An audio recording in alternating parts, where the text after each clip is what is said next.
in the pot for SMEs and the potential for another, what, 4-odd billion there. I suppose many SMEs that have gone by the by over the last few years will be asking, why wasn't this money in place back then? Well, it's taken the recovery in the Irish economy to seal the deal on this.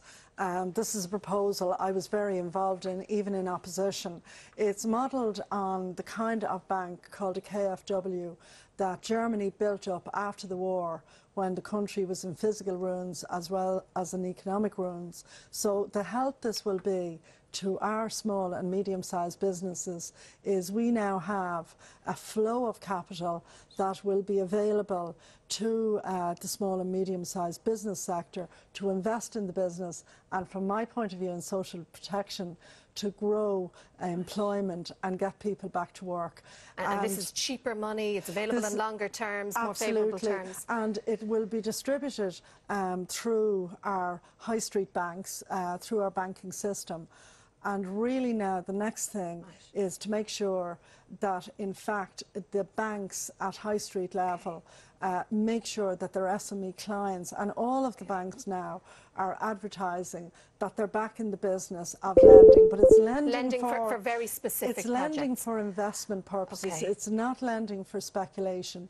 It's lending for investment purposes that grow the economy, grow the business, and grow employment jobs as well. Okay. in the business. I do want to ask you about that red-hot issue, Taoiseach, the red-hot issue that is water charges. Do you accept that the government now is on the back foot on this issue and really has to act decisively?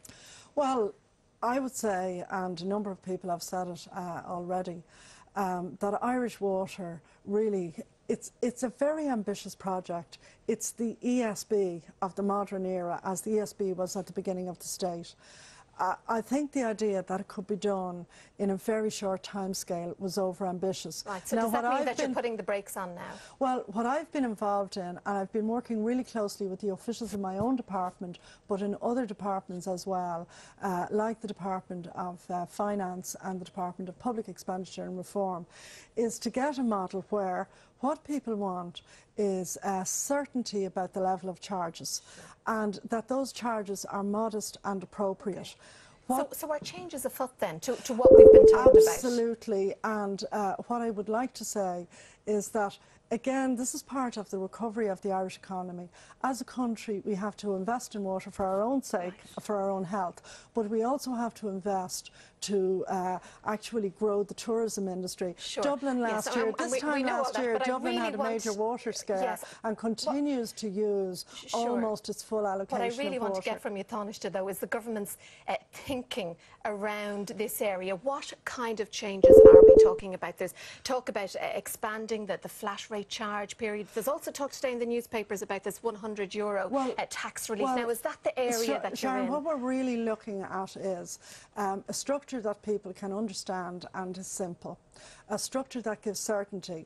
There have been fairly large figures mentioned as being the likely level of charges.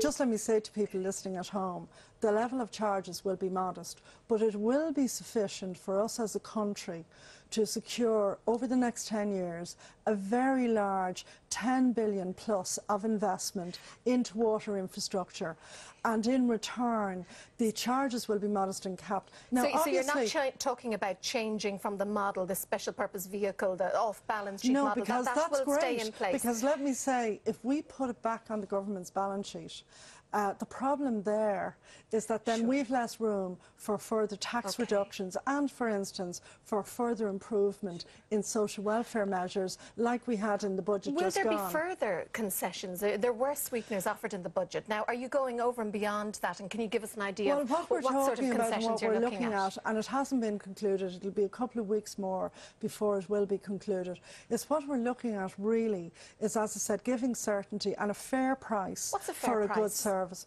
Well, you know, there have been a couple of speculative figures in the paper. We haven't made a decision. Well, the Taoiseach said €240. Are we in that ballpark? Well, the indicative charge by the regulator for a family was around the 280 mark, 300 mark. For a single individual, it was much less than that. Now, when you take into account the fact that a very significant number of households will be in a position, assuming that they pay their charges, to actually then get a water support payment that will bring that figure down again. So that water support payment, is that going to be in the form of a tax credit or a subsidy? Well, that has to be finalised as well. For people who are on a social welfare income, they wouldn't necessarily be paying tax. So for people like that, for a household like that, it would have to be, frankly, from my point of view, it would have to be in cash. So we just haven't finalised that yet. But the important thing is that I think that as the metering system, you see, when this was initially launched as a plan, the meters were going to be there very quickly. Now, it's impossible to have a metering system, a metered system, unless almost everybody has a meter. We just have a fraction of the meters installed now, 400,000. So maybe you're implying then that we'll have that flat rate charge until all the meters are replaced? Well, I think we will have it for a period of time. That's what makes sense. And in the meantime, people can also, who have meters, can see what kind of usage they have. And by the way, if their usage is below the charge, they'll actually get a refund. So we want to build into this an incentive to actually use water more carefully. Like, we've lots of water as a country, we know that, but it's treating it that costs money, piping it to people's home costs money, and taking the wastewater away costs money. And we want them to very many invest in people that. recognise that, and they understand the infrastructure needs and all that, but so many people are cross with bonuses and call-out fees and consultancy fees and PPS numbers, and that's what's given rise to this groundswell of opposition. You know, I understand that on the part of people, but like, remember, we're starting a very big enterprise, and I remember we need in this country very good quality water. I think we're on the road to doing that, and to doing it at a reasonable and a fair price, but also then creating a lot of employment. And remember, a lot of the industry which comes in here, the tourism industry, agriculture, our own industries, they need water. We're out of time. Thank you for joining us on the programme.